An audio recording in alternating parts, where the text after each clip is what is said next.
시편 기자는 하나님은 살아계시며 살아계신 하나님은 내 편이다라고 그렇게 고백하고 있습니다.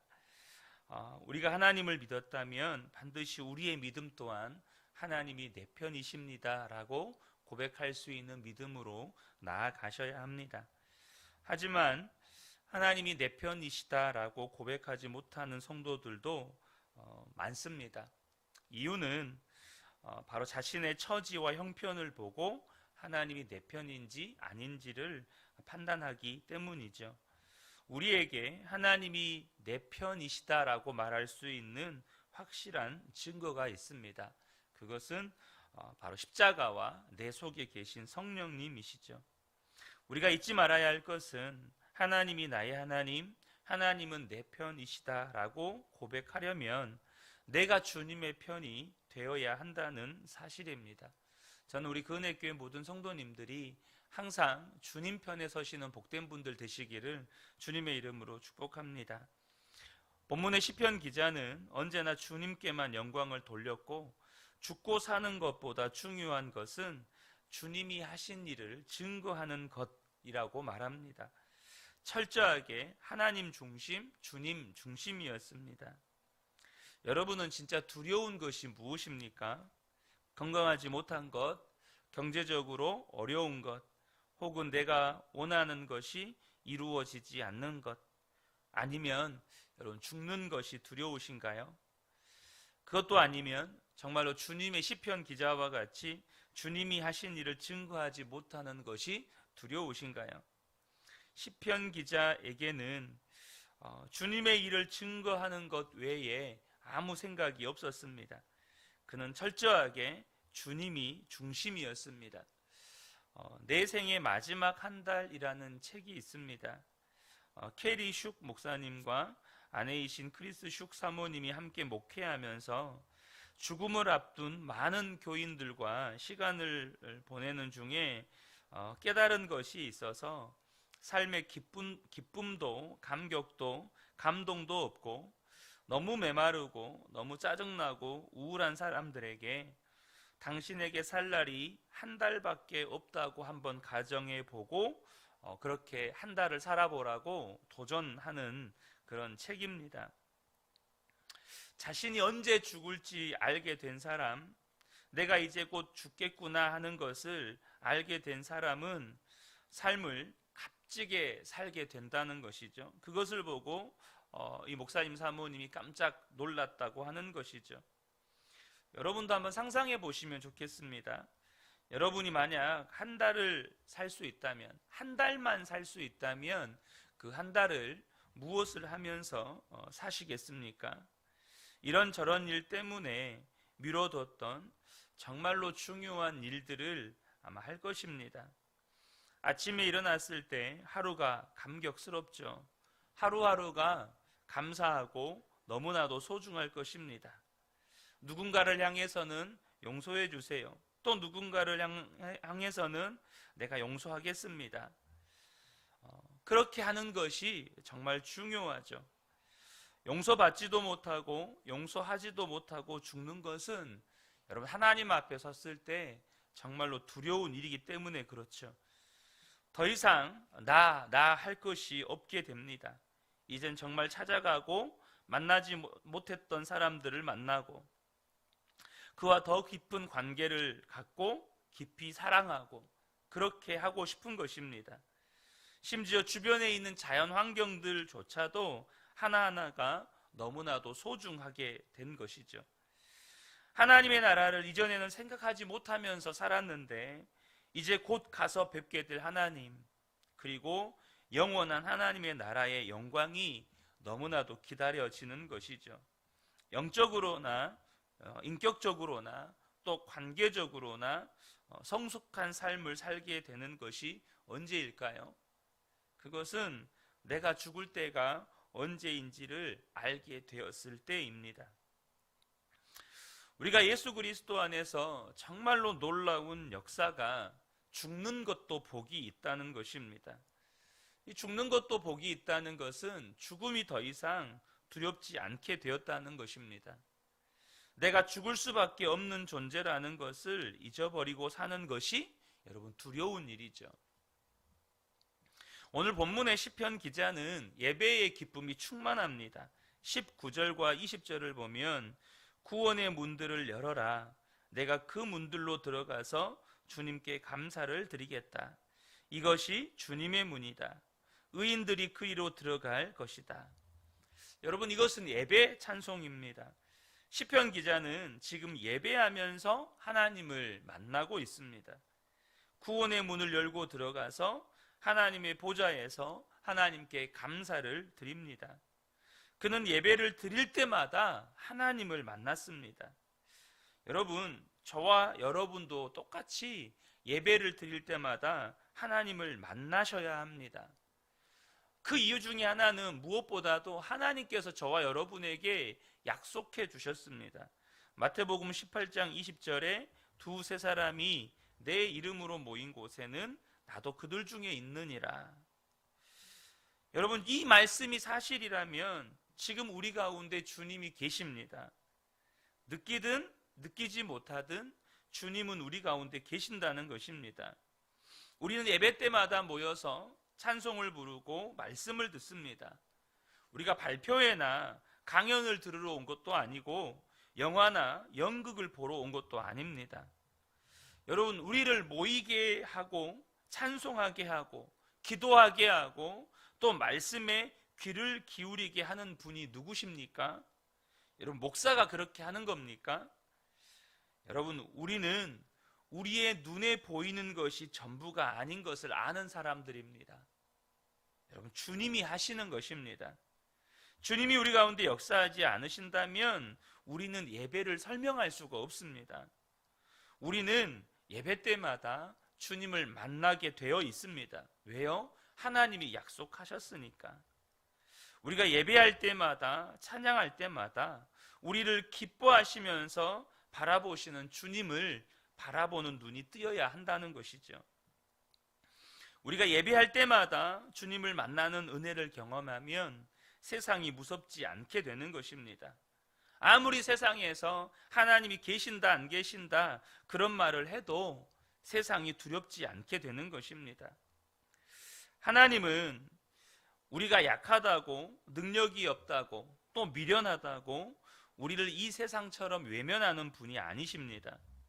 하나님이 내 편이시라고 하는 이 담대한 믿음이 있는 사람은 더 이상 세상 사람들이 알아주지 않아도, 가진 것이 없고 별로 배운 것도 없고 또 인물이 잘생기지 않아도 그래도 아무 상관이 없습니다.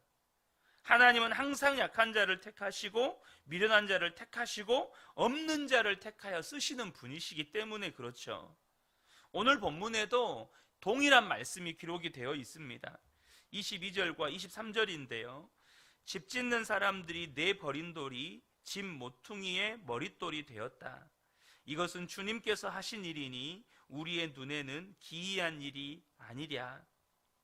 집 짓는 사람이 쓸모없다고 버린 돌이 집 모퉁이의 머릿돌이 되었다는 것이죠. 여러분, 이것은 예수님을 향하여 하신 말씀입니다. 예수님께서 당신에 대해서 하신 말씀이라고 친히 언급하신 말씀이죠. 예수를 믿는 우리, 그 예수님이 우리의 생명이고 그 예수님이 우리의 주님이 된 우리는 예수님과 똑같습니다. 집 짓는 사람들이 쓸모없다고 버린 돌같이 나를 하나님께서 집 모퉁이의 머릿돌같이 쓰시는 것입니다. 우리는 자신이 보잘것없는 것 별로 문제가 되지 않습니다. 우리 안에 보배이신 예수 그리스도가 계시기 때문이죠.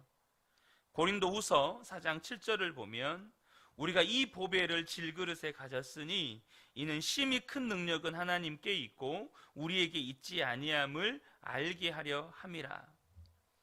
여러분, 그래서 우리가 하나님은 내 편이시고 또 하나님은 나의 하나님이라고 담대하게 고백할 수 있게 되는 것입니다. 어떤 분이 교회는 깨지기 쉬운 질그릇들을 진열해 놓은 유리 찬장 같다라는 표현을 썼습니다. 여러분, 그 말이 맞습니다. 우리는 다 깨지기 쉬운 질그릇들이죠. 교회는 그런 질그릇들이 진열되어 있는 유리 찬장입니다. 조금만 잘못하면 다 깨지는 겁니다. 그러나 우리가 깨지는 것 때문에 조심할 필요는 없습니다. 왜죠? 질그릇이니까. 다시 말하면 우리는 비싼 그릇들이 아닙니다. 다 그냥 질그릇들이에요. 그러나 우리가 서로를 조심스럽게 대해야 할 이유가 있습니다. 우리가 질그릇이기 때문이 아니고 우리는 질그릇 같은 존재이지만 우리 안에 보배이신 예수님이 계시기 때문입니다. 그래서 우리는 나 자신도 하나님이 내 편이라고, 예수님이 내 편이라고 고백하지만 함께 신앙생활을 하는 성도들을 보는 눈 또한 완전히 새로워지는 것입니다. 하나님이 내 편이시기도 하지만 우리 성도님들 한 사람 한 사람이 다 보배를 담은 질그릇이기 때문에 다 하나님이 저의 편이 되시는 거죠. 그래서 26절에 시편 기자가 이런 고백을 합니다. 주님의 이름으로 오는 이에게 복이 있다. 주님의 집에서 우리가 너희를 축복하였다.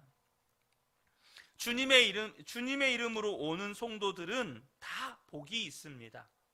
여러분, 이것이 교회입니다. 주님의 이름으로 오는 성도들을 서로 축복하는 곳. 주님의 이름으로 모인 성도들이 주님의 이름으로 모인 성도들을 향해서 사랑하고 축복하는 곳이 여러분 교회인 것이죠. 우리가 진정으로 주님이 내 편이라고 고백할 수 있으려면 주님을 살아계신 주님으로 체험해야만 합니다. 그 사람만 주님이 내 편이라고 고백이 되는 것입니다. 여러분은 에베레스트 산이 세상에서 이 세계에서 가장 높은 산인 것을 다 아실 겁니다.